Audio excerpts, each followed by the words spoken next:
ചെണ്ടപ്പുറത്ത് കോലുമുണ്ടെന്ന് ഒച്ച കേട്ടാ പിന്നെ വീട്ടിലിരിക്കാൻ ആയിരിക്കും പറ്റുക. അതുകൊണ്ട് ഞാനും അമ്മയും സതുവെല്ലാം കൂടിയിട്ട് ഇന്ന് നമ്മൾ തെയ്യത്തിന് പോകുന്നു. തോട്ടടക്ക് നമ്മളെ വീട്ടിന്റെ അടുത്ത് തന്നെ ഇല്ലൊരു വീട്ടിലാണ് തെയ്യം ഉണ്ടായിന്.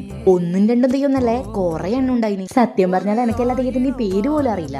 പേരറിയില്ലെങ്കിൽ എന്നാണ്, തെയ്യം കണ്ടാ പോരെ. പിന്നെ ഇത്രയും തെയ്യത്തിന്റെ കൂട്ടത്തിലില്ലേ മുത്തപ്പനും തിരുവപ്പനും കൂടി ഉണ്ടായതാണ് ഏറ്റവും വലിയ സന്തോഷം. തെയ്യത്തിന് പോയാൽ ഏറ്റവും കൂടുതൽ ഇഷ്ടമുള്ള ഒരു പരിപാടിയാണ് തെയ്യത്തിന് പൈസ കൊടുക്കല്. എന്നാ കാരണം അറിയുവാ, ആ സമയത്ത് തെയ്യം നമ്മളോട് നമ്മളെ ഭൂതവും ഭാവിയും വർത്തമാനും എല്ലാം പറയും.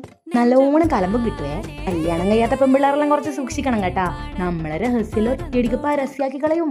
എന്നാ രഹസ്യം കല്യാണം കഴിയാത്തവർക്ക് മാത്രമല്ലതാ, കല്യാണം കഴിഞ്ഞിട്ട് രഹസ്യങ്ങൾ കൊണ്ടു നടക്കുന്ന ആൾക്കാരും സൂക്ഷിക്കണം.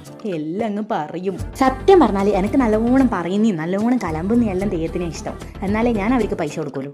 അങ്ങനെ തെയ്യത്തിനോട് എൻ്റെ കഷ്ടപ്പാടും ദുരിതപ്പാടെല്ലാം പറഞ്ഞു തീർന്നതിന് ശേഷം നമ്മൾ പിന്നെ ചോറിന്റെ ക്യൂവിൽ നിന്നു. നമ്മൾ പിന്നെ എല്ലാ തെയ്യത്തിനും പൈസ എല്ലാം കൊടുത്തിട്ട് പോയി ക്യൂ നിൽക്കുന്നതുകൊണ്ട് തന്നെ എല്ലാ ക്യൂ ഒന്നും ചോറിന് ഉണ്ടായിട്ടില്ല. നമ്മൾ ചോറിന് ക്യൂ നിൽക്കുമ്പോൾ തന്നെ എല്ലാവരും ഗോതമ്പ് പായസത്തിനെ പറ്റിയിട്ട് വർണ്ണിക്കുന്നുണ്ടായിനി. അപ്പേ ഞാൻ ഉറപ്പിച്ചിന് എന്തായാലും ചോറ് തിന്നിട്ടില്ലെങ്കിലും ഗോതമ്പിന്റെ പായസം തിന്നണമെന്ന്. ചോറ് നിന്നതിന് മുന്നേ കൈ കഴുകിയിട്ടില്ലെങ്കിലും കുഴപ്പമില്ല, പക്ഷെ വീഡിയോ അത് നിർബന്ധ. വിശന്ന അണ്ടങ്കാളി നിൽക്കുമ്പോൾ നമ്മളൊരു വീഡിയോ ഞാൻ അപ്പാട് തിന്നാൻ തുടങ്ങിയേ. അമ്പാറിൻ്റെയും വറവിൻ്റെയും എല്ലാം മണം ഇങ്ങനെ മൂക്കിലടിക്കുമ്പോൾ എങ്ങനെയാ സഹിച്ചിട്ട് വീഡിയോ ഒക്കെ പോസ്റ്റ് ചെയ്യുക.